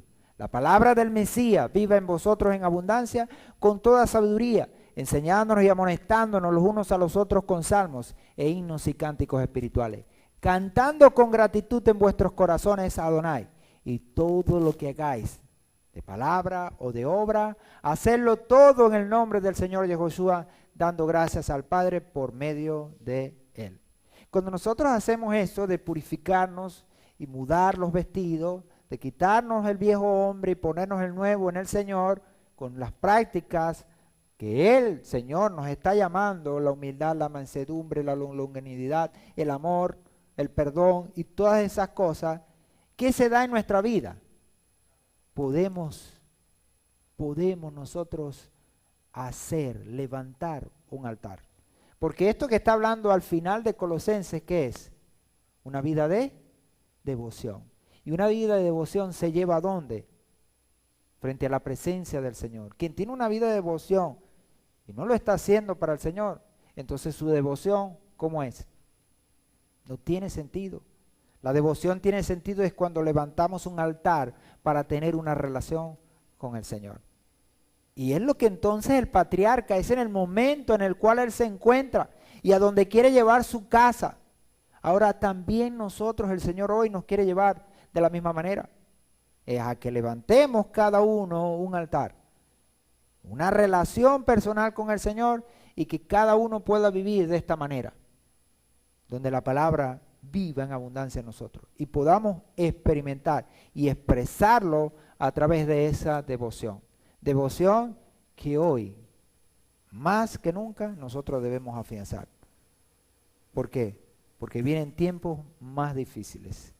Y el que no tenga una relación con el Señor, la palabra nos muestra que va a ser engañado. Va a ser engañado. Nosotros no queremos ser engañados. Nosotros queremos andar en la verdad. Y de la verdad, de andar en la verdad, depende mucho es de nuestra relación con el Señor. Porque el Señor es la verdad. Y mientras estemos cerca del Señor, viviremos en la verdad. Y no habrá engaño en nuestra vida. Amén.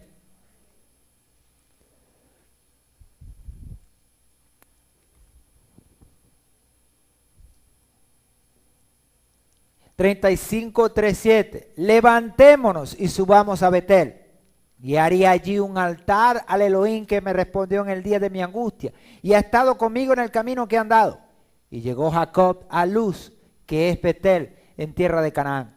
Él y todo el pueblo que estaba con él edificó allí un altar y llamó al lugar el Betel, porque allí Elohim se le había manifestado cuando huía de su hermano. Toda la familia irá a Betel, a la casa del Señor.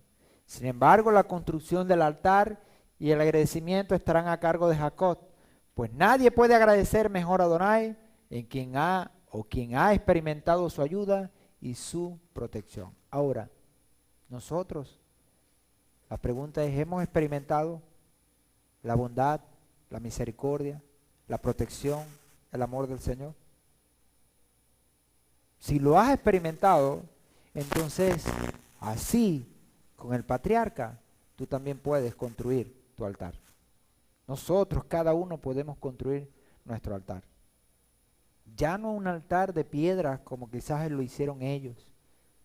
Ahora un altar en nuestro interior de devoción, de relación con Él. ¿Tenemos los requisitos? Los tenemos, porque nosotros hemos experimentado su ayuda y protección. Dice la Escritura que de tal manera amó Adonai a este mundo. Quiere decir que todos, de alguna u otra manera, hemos experimentado el amor de Adonai, su protección, así como lo expresó nuestro patriarca. Dice que Él fue el que lo ayudó, el que le respondió en momentos de esa angustia. Y gracias al Eterno que hoy también nos responde a nosotros. Amén. En el momento de nuestra angustia, de nuestra dificultad, Él nos ha escuchado y nos sigue escuchando. Por ello debemos nosotros cada uno construir ese altar en nuestra vida de agradecimiento, así como lo hizo nuestro patriarca Jacob. El Betel significa el poderoso de Betel, o como dicen los sabios, el santo está en Betel. Vemos como Jacob está más interesado en el Eterno que en su casa. Esto muestra de su crecimiento espiritual, o es muestra de ese crecimiento espiritual. Este es el segundo altar que Jacob edifica. Ya vemos que había edificado otro. ¿Dónde? Acaba de edificar. Lo hizo él. Quería tener una mejor relación con el Señor. Pero lamentablemente, bueno, tuvo que salir de ahí. Allí en Siquén. Levantó un altar. Y ahora este es el segundo altar que edifica. En total los patriarcas edificaron 7 altares en la tierra. Abraham edificó 4, Isaac 1 y Jacob 2. Estos dos que en esta porción hemos visto, que son en Siquén y en Betel. Los 7 altares fueron edificados en los siguientes lugares y por supuesto se muestran con una relación muy especial. Altares hechos por los patriarcas. Tenemos el de Abraham, lo hizo el primero, el número 1 en Moré, Siquén, que lo vimos en esa porción, significa maestro y hombro. Bereshit 12:7. El segundo edificado por nuestro padre Abraham, entre Betel y Ahí, casa de Elohim y ruina. Betel, casa de Elohim, y Ahí, ruina. El tercero fue en Manré, en Hebrón, en Bereshit 13:18, el segundo en Bereshit 12:8. Y el cuarto, Manré, Hebrón, fuerza y acción. Y el cuarto, Moriah, que es instrucción, y Hashem verá, que también puede ser traducido como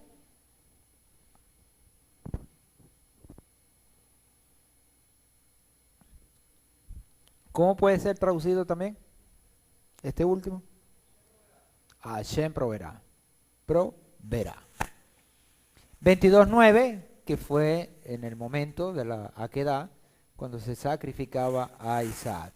Y el quinto, que es en Beersheba, pozo del juramento 7, en Bereshit 26:25, este por Isaac, siendo Isaac entonces autor de un solo altar. Fue de momentos decisivos, únicos y para siempre, ¿no? Nuestro padre Isaac tuvo una sola mujer, prácticamente vivió toda su vida en la tierra prometida. Sí, bastante especial la vida de Isaac. Y el sexto en Siquén, hombro, y el poderoso es el Elohim de Israel, 33:20, que lo acabamos de tener, ¿ok? Hecho por Jacob. Y el séptimo en Betel, que es casa de Elohim, y el Elohim de Betel, ahora en 35:7, hecho por, edificado por Jacob. ¿Qué nos muestra? En que estos hombres tenían entre ceja y ceja el hecho de relacionarse con nuestro Padre Creador. vivieron para eso. De hecho, en Hebreos se menciona el acto de que ellos no edificaron casa. No lo hicieron, porque su vista estaba puesta en otra cosa. Sus apetencias no eran de este mundo ni personales, sino que tenían una visión espiritual. Esto les lleva entonces a ser hombres que edificaban estos altares para tener una mejor relación con el Señor. Ahora, podemos ver que no fueron perfectos del todo, porque cometieron errores. Cometieron errores. Ahora, eso nos muestra a nosotros que a pesar de cometer errores, sí podemos tener una relación con el Señor. Ahora, no estamos defendiendo el error. Lo que estamos diciendo es que podemos corregir el error. Y a eso es que tenemos que ir. Cuando se construye un altar, déjeme decirle esto, amado hermano, no solo es simplemente para tener un momento con el Señor, es también para corregir nuestra vida. Porque el altar nos lleva ¿a qué? A corregir. Porque si no corregimos, entonces la presencia del Señor no morará en nuestro altar. De ahí entonces que todos los días tenemos que corregir para que la presencia del Señor esté en medio nuestro, que viva en nosotros, en nuestro altar. Entonces son estos los altares hechos por los patriarcas, ¿verdad?, en la tierra de Israel. 35:10. Y Elohim le dijo, tu nombre es Jacob, no te llamarás más Jacob, sino que tu nombre será Israel. Y le puso el nombre de Israel. Ahora, después de toda esta situación, llega a Betel, hace ese altar, lleva a su familia a también hacer lo mismo, a buscar la relación con el Señor. Dice entonces la Escritura que el Señor reafirma lo que ya había pasado en la porción pasada con el cambio de nombre, con la lucha con el Malach o con aquel enviado del Eterno, ¿ok? Que ya le había dicho que ya no era más Jacob, sino que ahora era Israel. Ahora el Eterno lo confirma. Y una de las cosas que nosotros podemos ver en el Eterno es que el Señor es un Elohim de confirmar sus pactos, no de quebrarlos. El Señor agota con nosotros siempre los últimos, todos los recursos. Todos los recursos. El Señor no se va a la ligera, ¿no? Y vaya que nos ha soportado y nos ha aguantado. Y cuando nosotros mostramos el querer volver, ¿qué hace el Señor? Confirma, reafirma. Y de hecho estamos nosotros vivos espiritualmente, ¿por qué? Porque el Señor ha confirmado su pacto. Bendito sea Él que envió a su Hijo y que por medio de su Hijo el pacto con el Eterno se ha confirmado y nos permite hoy nosotros estar vivos espiritualmente. Ahora, cuando Abraham recibió un nuevo nombre, la Torah nunca más menciona su nombre antiguo. Y esto es un hecho sin igual. Pero cuando Jacob recibe su nombre nuevo, la Torah sigue llamándolo con los dos. Entonces se preguntan muchos por qué. ¿Por qué no con Abraham? Cuando a Abraham se le cambia el nombre, definitivamente fue Abraham. Ya no se le llamó más Abraham. Pero en Jacob se da el hecho también de que se le cambia el nombre, pero sin embargo la Torah va a llamarle, y por supuesto los otros escritos van a llamarle indistintamente muchas veces con los dos nombres. En una ocasión con Israel y en otra ocasión con Jacob. ¿Por qué? Si entendemos que el nombre Jacob simboliza la naturaleza humana del patriarca e Israel su naturaleza profética, podemos aprender que por muy entregados que seamos, siempre vamos a tener que enfrentar la naturaleza, valga la redundancia, natural humana que tenemos, hasta que venga el Mesías y finalmente nos transforme definitivamente para que no quede nada de Jacob de nosotros, sino solo Israel. Ahora, Jacob simboliza entonces esa naturaleza, y esa naturaleza nosotros la conocemos como el Yetzer Hará. Ese Yetzer Hará que está y que muchas veces por estar allí cometemos errores y que no terminamos por dominarlo completamente, pero que dicen muchos, que cuando el Señor después le llama a Jacob, es para hacerle ver que se está dejando llevar por su naturaleza humana y que tiene que corregir y que tiene que buscar corresponder el nombre que se le pusieron. Y nosotros, por ejemplo, lo hemos vivido. Nosotros aquí en esta congregación aceptamos de buena gana y con voluntad propia, nadie nos obligó a cambiarnos el nombre o que existiera un cambio de nombre. Y cada vez que, por supuesto, hay un acto donde no honramos el nombre del Señor, pareciera que está actuando ese viejo hombre, que es lo que podemos nosotros rescatar, ¿no? Y cuando nosotros nos manejamos en el Señor, estamos haciendo honor al nombre que se nos dio proféticamente. ¿Ve? A ese nombre. Así también lo vemos con nuestro patriarca, que tiene que luchar con esto hasta el final de sus días. Porque hasta el final de su vida se le siguió llamando Jacob e Israel. De la misma manera. Entonces, ya entendemos que hasta que venga el Mesías y finalmente Él nos transforme y al final, ¿quién va a ser salvo? Dice la Escritura en Romanos que todo Israel será salvo. Ahí no se habla de Jacob, se habla de Israel. Bueno, ya están saliendo los muchachos. Eso nos indica que ya tenemos que ir terminando nosotros también. Bueno, ya estamos terminando, falta poco. Entonces habla de esto. Sin embargo, también hay opiniones en cuanto a esto, por lo que dice el profeta Isaías en el capítulo 44, versículo 1, dice: y ahora oye, siervo mío Jacob, Israel, a quien escogí. Fíjense que aquí Isaías usa los dos nombres, tanto Jacob como Israel. Y cuando habla de Jacob, lo menciona como siervo. Y cuando habla de Israel, lo menciona como escogido. Por eso les dije hace rato que esa expresión como escogido tiene mucha importancia. Ahora, cuando vemos a Jacob, dice que está en el nivel de siervo. Siervo. Y una de las cosas que hace el Mesías con sus discípulos, ¿cuál es? Es elevarle el rango, ¿no? ¿Y qué hace? Le dice: vosotros sois mis amigos.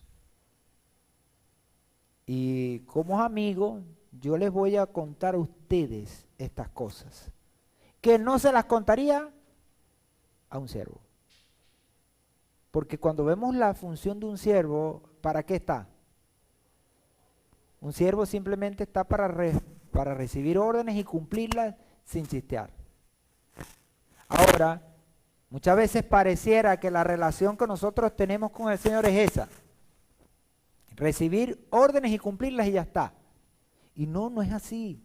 Nuestra relación con el Señor va más allá, no simplemente de siervos. En Jacob tenemos siervos. ¿Y el ser siervo, ustedes lo ven como algo malo?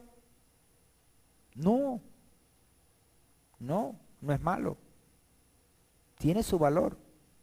Pero en el Señor nosotros no podemos quedarnos en el nivel siervo.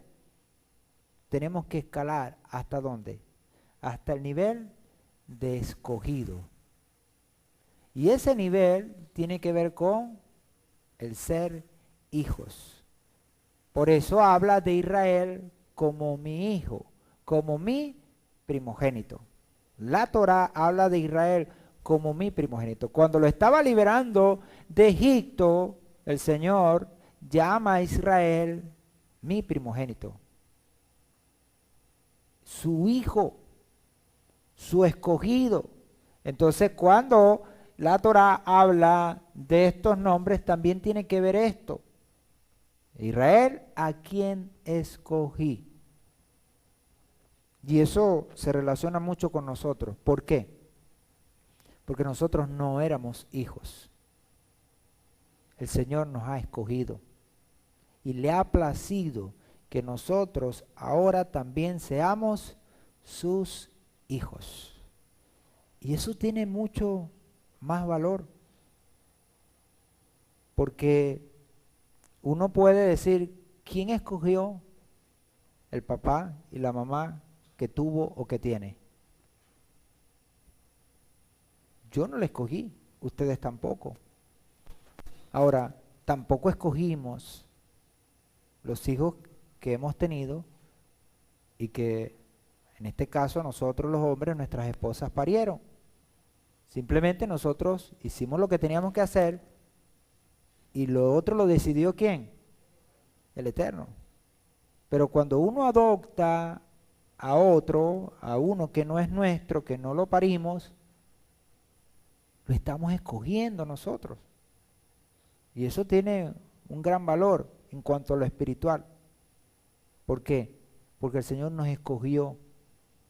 No hubo un derecho porque venimos de un vientre hebreo, judío, no. El Señor nos escogió, le plació. Ahora, el criterio para escogernos se lo reservó Él. Pero nosotros tenemos que ser agradecidos que hemos sido escogidos. Por eso dice el apóstol en Colosenses, vestidos como escogidos, santos, de amable misericordia, de entrañable amor, benignos, agradecidos. Porque este hecho de haber sido escogido es un hecho para agradecer a nuestro Padre, hoy y todos los días de nuestra vida. No lo éramos, pero Él le plació hacerlo, escogernos, y que ahora nosotros seamos también Israel, porque Israel es hijo y el Señor lo ha escogido. Por eso, dice el profeta, a Esaú lo aborrecí y a Jacob, a Israel, yo lo amé, lo escogí. Entonces el Señor nos ha amado, nos ha escogido como escogió a Israel, para que sea su hijo, para que ande con Él, para que luche y viva con Él, para que venza con Él. ¿Por qué? Porque Israel, ¿quién es Israel? El que lucha y vence. El que lucha y vence. 35:12 al 13. La tierra que di a Abraham, a Isaac, te la doy a ti, también a tu simiente después de la tierra. Y ascendió Elohim de su lado en el lugar donde había hablado con él. La tierra será la posesión de todos los descendientes de Jacob, a diferencia de la de Abraham e Isaac, ya que Ismael, hijo de Abraham, y Esaú, hijo de Isaac, no fueron poseedores de la tierra prometida. En cambio, todas las tribus de Israel tendrán su porción en la tierra que será llamada precisamente la tierra de Israel. Y fíjense que la misericordia del Señor es tan grande que podemos ver nosotros en esta misma porción, que tanto Simeón como Leví, por el acto de ira y maldad que hicieron, estaba estipulado que no recibieran nada. ¿Y qué hizo el Señor? Su misericordia los alcanzó y también recibieron. ¿De qué manera? Como dicen por ahí de carambola. Porque Simeón recibió heredad dentro de otra heredad. Y ya lo hemos visto nosotros. Simeón estaba dentro de Judá. Y Leví no recibió porción alguna porque era la tribu sacerdotal. Y no tenía entonces porción. Pero también recibió de alguna manera. ¿Por qué? Porque de cada uno se le dio un poquito. De cada uno se le dio un poquito a Leví. Y en el Señor, a pesar de haber hecho eso, el Señor les terminó perdonando. Ahora, también hubo una corrección y también proféticamente tiene que haber una corrección. Porque cuando estudiamos, por ejemplo, el cuarto mes, cuando estudiamos el cuarto mes y el quinto mes, son los meses difíciles. Vemos el quinto mes, y en ese quinto mes, la tribu que se relaciona con el quinto mes es la tribu de Simeón. Y Simeón tiene que corregir un sentido. ¿Cuál es el sentido? ¿Cuál es el sentido que tiene que corregir Simeón? El sentido de oír. De allí su nombre, Simeón. Se relaciona con la expresión Shema, oír. Y no solo Simeón, todo Israel tiene que oír. Oír para corregir. 35, 14, 15. Y erigió Jacob un pilar en el lugar donde había hablado con él, un pilar de piedra, y derramó sobre ella una libación y vertió aceite sobre ella. Y Jacob llamó Betel el nombre del lugar donde Elohim había hablado con él. Es probable que esto se refiera al mismo monumento que había erigido. Ya sabemos por la evidencia bíblica, la Torá dice que allí cuando había estado por primera vez había levantado también un pilar, una piedra, una estela, y había también hecho una libación de aceite, lo había ungido con aceite ese lugar. Entonces es posible que este sea el mismo lugar que vemos entonces ahí en Bereshit 28, 18, 19. Y dice, Jacob madrugó por la mañana y tomando la piedra que había puesto por su cabecera, la erigió como una estela y derramó aceite sobre su cúspide y llamó el nombre de aquel lugar Betel. Sin embargo, al principio el nombre de la ciudad era Luz. Entonces vemos que así como vivió en ese momento, ahora lo está viviendo otra vez. ¿Cuánto tiempo ha pasado desde aquel momento hasta este momento? Todo el tiempo que estuvo en Padán Aram, que pudimos sacar la cuenta y eran 20 años. Más de 20 años para volver a este lugar y volver ¿a dónde? A donde empezó. ¿Y dónde empezó? A tener una relación con el Eterno. Apocalipsis, ¿a qué nos llama? Dice, volvamos a nuestro primer amor.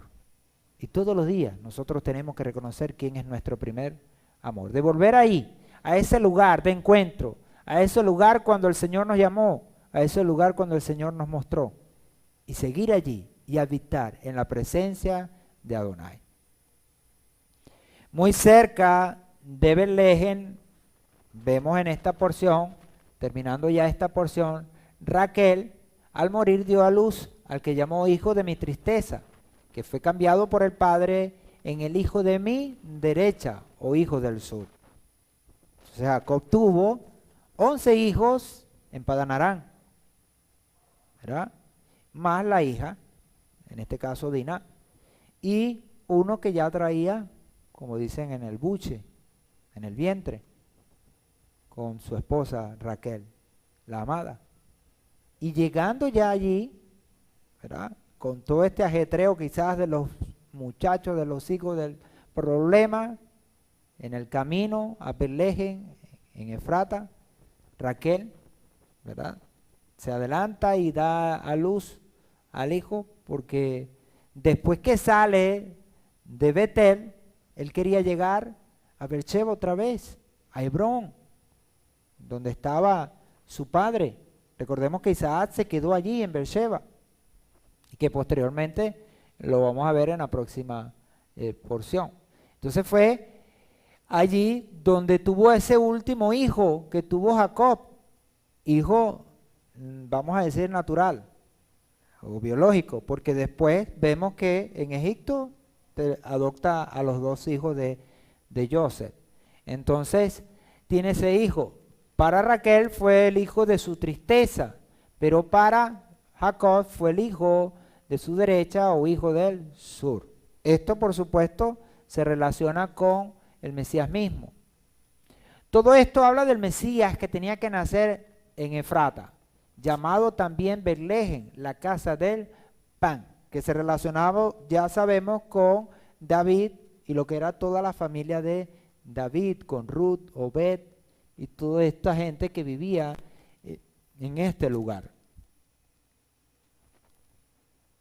En Miqueas 5:2 está la profecía donde nacería el Mesías. Dice, pero tú, Betlehem, Efrata, aunque eres pequeña entre las familias de Judá, de ti me saldrá el que ha de ser gobernante en Israel.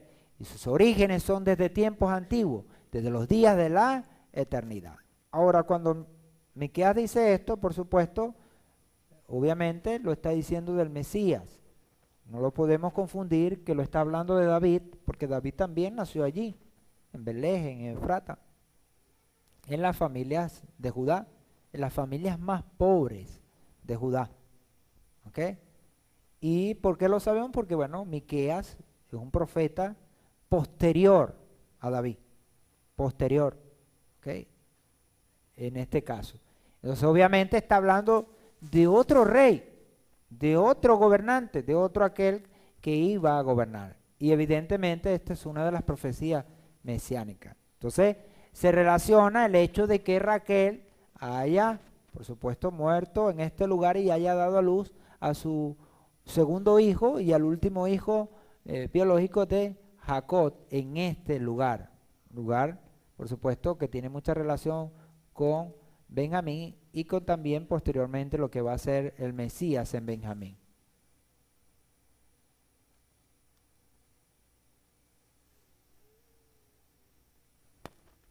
Vamos a ver si cambia porque no quiere cambiar. Vemos allí entonces que este hijo viene a traer una dualidad. ¿Cuál es la dualidad? Tristeza por un lado, pero fuerza y alegría por otro lado. Entonces por eso vemos ahí esas dos caritas, una triste y una alegre. El Mesías iba a ser el hijo de la tristeza, como está escrito en el Salmo 116:3. Dice, los lazos de la muerte me rodearon y los terrores del Seol vinieron sobre mí. Angustia y tristeza encontré. Pero primero viniendo la tristeza que vino después. Dice la Escritura que la tristeza se va a convertir ¿en qué? En alegría, en gozo, en regocijo. Pero su tristeza fue cambiada por el Padre Celestial en gozo, como está escrito en Juan 16:20. En verdad os digo que lloraréis y os lamentaréis, pero el mundo se alegrará. Estaréis tristes, pero vuestra tristeza se convertirá en alegría. En el mismo hecho, tristeza y alegría. Tristeza por la muerte de Raquel, la madre de Joseph y la madre de Benjamín, pero también alegría por el nacimiento de Benjamín, el hijo de mi derecha, el hijo del sur. También el Mesías se convertirá en el hijo de la mano derecha del Padre, como está escrito en el Salmo 110:1. Salmo de David dice, el Eterno a mi Señor, siéntate a mi diestra hasta que ponga a tus enemigos por estrado de tus pies. Entonces alude al Mesías en cuanto a su función como gobernante, como aquel que regirá y que estará a la derecha para ejecutar. La derecha, la fuerza, para tener la fuerza suficiente, como dice la Escritura. En el lugar donde Raquel dio a luz había muerte y nueva vida, lo cual indica que el Mesías que iba a nacer en Betlehem tendría que morir y resucitar para subir hasta la derecha del Padre en los cielos, como está escrito, y en efecto sucedió en Hebreos 1:3. Después de llevar a cabo la purificación de los pecados, se sentó a la diestra de la majestad en las alturas. Hablando, por supuesto, del Mesías y su obra redentora.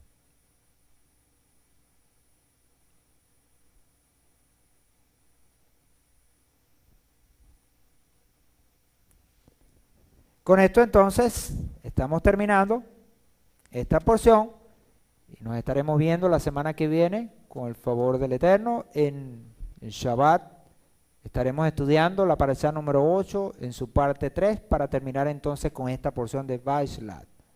Estaremos estudiando del capítulo 35, versículo 21 hasta el 36, 43. Los escritos apostólicos, Mateo 19, 16 al 30 y la Haftará Abdías 1, 1 al 21.